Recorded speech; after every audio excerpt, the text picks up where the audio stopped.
ജോ ആണ്. കുഞ്ഞുങ്ങളുടെ ആരോഗ്യത്തിൽ നമ്മൾ ശ്രദ്ധിക്കേണ്ട കാര്യങ്ങൾ എന്തൊക്കെയാണ്? ആൻഡ് അതുപോലെ തന്നെ ഒരു ഡോക്ടറിനെ കൺസൾട്ട് ചെയ്യേണ്ട ടൈം പീരീഡ് എന്തൊക്കെയാണ്? ആൻഡ് എന്തൊക്കെ കാര്യങ്ങൾ ശ്രദ്ധിച്ചാലാണ് ഒരു ബെറ്റർ ഹെൽത്ത് കുഞ്ഞിന് ഉണ്ടാവുക തുടങ്ങിയ കാര്യങ്ങൾ, അത് ഫുഡ് ആയിക്കോട്ടെ, അല്ലെങ്കിൽ മാതാപിതാക്കൾ ശ്രദ്ധിക്കേണ്ട കാര്യങ്ങളായിക്കോട്ടെ, വാക്സിനേഷൻ ആയിക്കോട്ടെ, അങ്ങനെ ഓരോ ഫീൽഡും ഓരോ കാര്യങ്ങളും നമ്മളിങ്ങനെ സംസാരിച്ചുകൊണ്ട് വരുമ്പോൾ മാതാപിതാക്കൾ ഏറ്റവും കൂടുതൽ പേടിക്കുന്നത് കുഞ്ഞിനെ ഒരു അസുഖവും വരുത്താതെ പരിപാലിച്ച് മുന്നോട്ട് കൊണ്ടുപോവുക എന്നുള്ളതാണ്. അപ്പം അങ്ങനെയൊക്കെ അതിനുവേണ്ടിയാണ് ഇത് കേൾക്കുക പോലെ, ഇപ്പം നമ്മൾ സംസാരിക്കുന്നത് പോലെ കുഞ്ഞിനെ എങ്ങനെ ആരോഗ്യത്തോടുകൂടി കൊണ്ടുപോകാം. അതും പക്ഷേ എന്നിരുന്നാലും ഡോക്ടർ പറഞ്ഞൊരു കാര്യം കൂടെ ഇപ്പോഴും ഒരു സ്റ്റേറ്റ്മെന്റ് ഇങ്ങനെ നിലനിൽക്കുകയാണ്. അസുഖമില്ലാത്ത അവസ്ഥയല്ല ആരോഗ്യം എന്ന് പറഞ്ഞ ഒരു സ്റ്റേറ്റ്മെന്റ് ഇപ്പോഴും നിലനിൽക്കുകയാണ്. അപ്പം എന്തെങ്കിൽ കൂടെയും മോസ്റ്റ്ലി എല്ലാ പേരൻസും കുഞ്ഞിന് ആരോഗ്യമില്ലാണ്ട് എങ്ങനെ കെയർ, അതാണ് നമ്മൾ എല്ലാവരും ആഗ്രഹിക്കുന്നത്. അങ്ങനെ ബെറ്റർ ഹെൽത്തിന് വേണ്ടി നമ്മളിങ്ങനെ മുന്നോട്ട് കൊണ്ടുപോകും. കുഞ്ഞിനെ അഫക്റ്റ് ചെയ്യാവുന്ന കുറച്ച് അസുഖങ്ങളാണ് ബേസിക് ആയിട്ട്. ഇന്ന പ്രായത്തിൽ ഇന്ന അസുഖം വരണം, അങ്ങനെയൊക്കെ കുറച്ച് കാര്യങ്ങൾ. പക്ഷെ അതിൽ നിന്നൊക്കെ ഒരു പ്രിവെൻഷൻ എന്തൊക്കെയാണ്? അപ്പം ഇപ്പോൾ കണ്ടുവരുന്ന രോഗങ്ങളിൽ നിന്നൊക്കെ എങ്ങനെ പ്രിവെന്റ് ചെയ്യാം, അതെന്തൊക്കെയാണ്? ആ രോഗങ്ങൾ എന്തൊക്കെയാണ്, എങ്ങനെ പ്രിവെന്റ് ചെയ്യാം അവയെ? ഇപ്പോൾ രോഗങ്ങൾ ഇപ്പോൾ ഒരുപാട് രോഗങ്ങളുണ്ട്. ഇപ്പോൾ കമ്മ്യൂണിക്കബിൾ ഡിസീസ് ഉണ്ട്, സാമൂഹിക രോഗങ്ങളുണ്ട്, പകരുന്ന അസുഖങ്ങൾ, ഒരാളിൽ നിന്ന് ഒരാൾക്ക് ചുമ, കഫം, പനിയൊക്കെ. അതുപോലെ തന്നെ ഈ ഡയബറ്റീസ്, ഹൈപ്പർ ടെൻഷൻ, പകരാത്ത അസുഖങ്ങൾ, ലൈഫ് സ്റ്റൈൽ ഡിസീസ് അസുഖങ്ങൾ. അപ്പോൾ നമ്മൾ ഈ ബേസിക്കായിട്ട് നമ്മുടെ ഇമ്മ്യൂണിറ്റി എപ്പോഴും നമ്മൾ സ്ട്രോങ് ആക്കി വെക്കണം. നമ്മൾ ഇമ്മ്യൂണിറ്റി എങ്ങനെ സ്ട്രോങ് ആക്കി വെക്കാം? കുട്ടികളിൽ അത്യാവശ്യം നല്ലപോലെ കളിക്കുക, ഫിസിക്കൽ ആക്ടിവിറ്റി വേണം. അത് അവരുടെ വളർച്ചയ്ക്കും ഇമ്മ്യൂണിറ്റിക്കും വളരെ ആവശ്യമാണ്. ദിവസം 1 മണിക്കൂറെങ്കിലും കുട്ടികളെ കളിക്കാൻ വിടുക, ഓർമ്മിപ്പിക്കുക. അതുപോലെ ഉറങ്ങുക.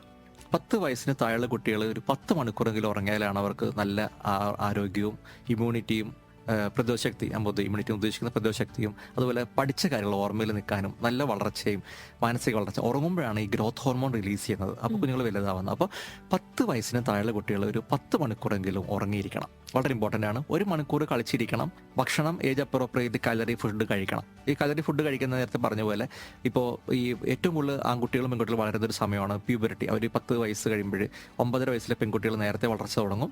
ആൺകുട്ടികൾ അതിനുശേഷം ഇത്തിരി വൈകിട്ട് 10 വയസ്സ് കഴിയുമ്പോൾ അവരും വളരെ തുടങ്ങും. ഏറ്റവും കൂടുതൽ കാലറി ഫുഡ്, അപ്പോൾ ഓരോ പ്രായത്തിനും ഏജ് അപ്രോപ്രിയേറ്റുള്ള കാലറി ഫുഡ്. ഇപ്പോൾ ഒരാളുടെ ജീവിതത്തിൽ ഏറ്റവും കൂടുതൽ നല്ല റിച്ച് ഫുഡ് കഴിക്കേണ്ട സമയം ശരിക്കും പറഞ്ഞാൽ ഒരു 10, 11, 12 വയസ്സിലൊക്കെയാണ്. കാരണം അവരൊരു ചേഞ്ച് വരികയാണ്. പ്രഗ്നൻ്റ് ആയിട്ടുള്ള ഒരു അമ്മ, മൊലി കിട്ടുന്ന ഒരു അമ്മ, ഈ കൗമാര പ്രായക്കാർ, അവരാണ് ഏറ്റവും കൂടുതൽ കാലറി ഫുഡ് കഴിക്കേണ്ടത്. 2500-3000 കാലറി ഫുഡ്. അപ്പോൾ ആ രീതിയിൽ, പക്ഷെ ആ പ്രായത്തിൽ ഭക്ഷണം കഴിച്ചില്ലെങ്കിൽ അവർ ഇമ്മ്യൂണിറ്റി കുറഞ്ഞു വെക്കും, വളർച്ചയെ എഫക്റ്റ് ചെയ്തിരിക്കും. അപ്പോൾ ആ കാര്യം പ്രത്യേകം ശ്രദ്ധിക്കുക. പിന്നെ സൂര്യപ്രകാശം, നമുക്ക് വെയിലിൽ നിന്ന് കിട്ടുന്ന ഒരു സാധനമുണ്ട്, വൈറ്റമിൻ D3. അത് വേറെ ഒരു ഭക്ഷണത്തിലും ഇല്ല. അത് വെയിൽ കൊണ്ടേ കിട്ടും. ഫുഡിലൊക്കെ വളരെ ചെറിയ അളവിലേ ഉള്ളൂ അത്. പക്ഷേ ഈ വിറ്റാമിൻ ഡി നമുക്ക് വളർച്ചയ്ക്ക് വളരെ ആവശ്യമാണ്. കുട്ടികൾ സമയത്ത് ഒരു സംശയം കൂടെ ഒന്ന് ചോദിച്ചോട്ടെ. ഈ വിറ്റാമിൻ ഡിനെ പറ്റി നമ്മൾ ഒരുപാട് ആർട്ടിക്കിൾ ഇങ്ങനെ വായിച്ചിട്ടുണ്ടെങ്കിൽ പലരും പറഞ്ഞ് കേട്ടിട്ടുണ്ട്. ഒരു വിറ്റാമിൻ ഡി ആ ഒരു സൺലൈറ്റ് കിട്ടുന്നതിന്റെ ഒരു പ്രോപ്പർ ടൈമിങ് ഏതൊക്കെയാണ്? ഇവർ രാവിലെയാണ് എന്ന് പറയുന്നുണ്ട്, ഉച്ചയ്ക്കെന്ന് ഞാനിങ്ങനെ കേട്ടിട്ടുണ്ട്. അപ്പം ഭയങ്കര കൺഫ്യൂഷൻ ആണ് പല സമയത്ത്. ആ ഒരു പ്രോപ്പർ ടൈമിംഗ് കൂടെ ഒന്ന് പറയാം ഡോക്ടർ. അപ്പോൾ വൈറ്റമിൻ D3 നമ്മൾ ഇപ്പോൾ കുട്ടികൾ, ഞാൻ പറയുന്നത് കുട്ടികൾ സ്കൂളിൽ ഇപ്പോൾ ആഴ്ചയിൽ 5 ദിവസവും സ്കൂളിൽ പോകുന്ന കുട്ടികളാണ്. അവിടെ ഇരിക്കും, അപ്പോൾ അകത്തായിരിക്കും. അപ്പോൾ ഞാൻ പലപ്പോഴും എൻ്റെ അടുത്ത് വരുന്ന പാരൻസിനോടും കുട്ടികളോട് അഡ്വൈസ് ചെയ്യുന്നത്, നിങ്ങൾക്ക് ഫിസിക്കൽ എഡ്യൂക്കേഷൻ പീരീഡ് ആഴ്ചയിൽ 1-2 ദിവസം ഉണ്ടാവും. അത് കുറച്ചൊരു അരമണിക്കൂർ നേരം. ഈ അരമണിക്കൂർ നേരം നിങ്ങൾ കൃത്യമായിട്ട് വെയിൽ കൊള്ളുക. അതുപോലെ ലഞ്ച് ബ്രേക്ക് 11:30-ക്കോ 12:30-ക്കോ ഇടയ്ക്കൊക്കെ ഇരിക്കാം പല സ്കൂളിലും. ആ സമയത്തൊന്നും മുറ്റത്തിറങ്ങിയിട്ട് ആ വെയിൽ കുറച്ച് കൊള്ളുക. ഇനി വെയിൽ കിട്ടാത്തൊരു ഭാഗമാണ്, സ്കൂളിൽ നിന്ന് ഗേറ്റ് ലോക്കാണ്, ബിൽഡിങ്ങിൽ നിന്ന് പുറത്തിറക്കാത്ത പിള്ളേരാണെങ്കിൽ വരാന്തയിൽ എവിടെയെങ്കിലൊക്കെ വെയിലുണ്ടെങ്കിൽ അവിടെ പോയിട്ട് നിൽക്കുക ജനലിൻ്റെ സൈഡിൽ. ഈ വെയിൽ വളരെ ആവശ്യമാണ്. കാരണം നമ്മുടെ പ്രതിരോധശക്തിക്കും വളർച്ചയ്ക്കും. ഈവൻ വിറ്റാമിൻ ഡി ഇല്ലെങ്കിൽ ഡിപ്രഷൻ വരെ വരുമെന്നാണ് പറയുന്നത്. അപ്പോൾ വൈറ്റമിൻ ഡിയുടെ ഈ ടൈമിങ് എപ്പോഴാണ് പെർഫെക്റ്റ് എന്ന് പറഞ്ഞു കഴിഞ്ഞാൽ, നമ്മളിപ്പോൾ ശനി ഞായറൊക്കെ കുഞ്ഞുങ്ങൾ വീട്ടിലുണ്ടെങ്കിൽ അവരൊരു 10-11 മണിയാകുമ്പോൾ മുറ്റത്തേക്ക് ഇറക്കി വിടാം. ഈ അകത്ത് ടി വിയിൽ ഈ മൊബൈലിൽ നോക്കിയൊക്കെ ഇരിക്കുന്നതിന് പകരം അവരെ കളിക്കാൻ വിടുക.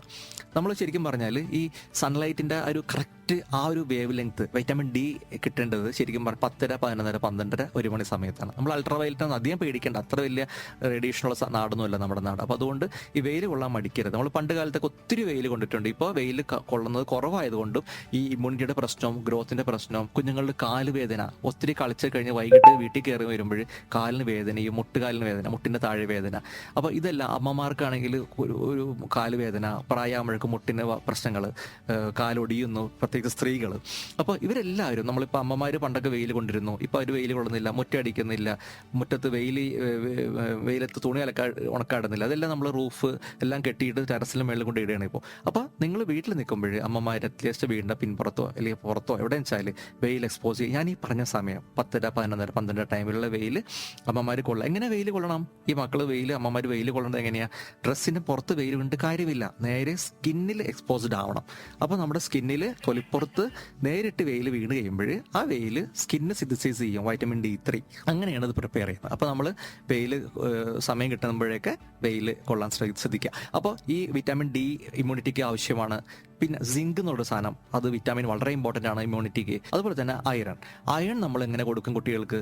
ഈ ഞാൻ നേരത്തെ പറഞ്ഞ ഗവൺമെന്റിന്റെ ബുക്കില്ലേ, ആ ബുക്കിൻ്റെ അകത്ത് എഴുതിയിട്ടുണ്ട് അമ്മമാര് ഗർഭിണിയായിരിക്കുന്ന സമയത്ത് ആ ഒരു 9 മാസം 10 മാസം കുഞ്ഞു വയറ്റുള്ള സമയത്ത് അയൺ കഴിക്കണം എന്ന് എഴുതിയിട്ടുണ്ട്. അതിനുശേഷം പ്രഗ്നൻസി കഴിഞ്ഞ് മുലയൂട്ടുന്ന ആദ്യത്തെ 6 മാസം അയൺ കഴിക്കുന്നതാണ് എഴുതിയിരിക്കുന്നത്. ഈ അമ്മ അയൺ കഴിച്ചാൽ മാത്രം അമ്മയ്ക്കും ഗുണം കിട്ടത്തുള്ളൂ, ആ മുലപ്പാലിൽ കൂടെ അയൺ കുഞ്ഞിനും കിട്ടത്തുള്ളൂ.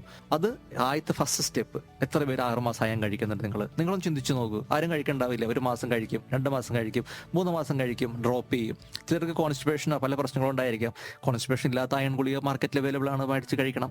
ഇനി ഈ 6 മാസം കഴിഞ്ഞ ശേഷം ആ ബുക്കിൽ പ്രത്യേകം എഴുതിയിട്ടുണ്ട്, മദർ ആൻഡ് ചൈൽഡ് പ്രൊട്ടക്ഷൻ ബുക്കിൽ, കുഞ്ഞുങ്ങൾക്ക് അയൺ കൊടുക്കണം എന്നുള്ളത്. എപ്പോൾ കൊടുക്കണം? ആഴ്ചയിൽ 2 ദിവസം, ബുധനാഴ്ചയും ശനിയാഴ്ചയും. അപ്പോൾ നമ്മൾ നമ്മുടെ അടുത്തുള്ള അംഗനവാടിയിൽ ചെല്ലണം. അവിടുത്തെ ടീച്ചറോട് പറയണം, ടീച്ചറെ ഈ ബുക്കിൻ്റെ സെൻറ്റർ പേജ് കാണിച്ചു കൊടുക്കണം. അതിലാണ് എഴുതിയിരിക്കുന്നത് കുഞ്ഞുങ്ങൾക്ക് 6 മാസം തൊട്ട് 5 വയസ്സ് വരെ അയൺ കൊടുക്കണം എന്നുള്ളത്. അത് അവിടെ ചെന്നിട്ട് ചോദിച്ച് മേടിക്കണം. പലപ്പോഴും അതവിടെ ഉണ്ടാവാറില്ല, അവർക്ക് അറിയാത്തത് കൊണ്ടാണ്. അപ്പോൾ ആ ടീച്ചറിനെ, അംഗനവാടിയിലെ ആശ വർക്കറെ നിങ്ങളൊന്ന് ബോധവൽക്കരിക്കണം, ഇത് പറഞ്ഞു കൊടുക്കണം. ഇങ്ങനൊരു സാധനമുണ്ട്.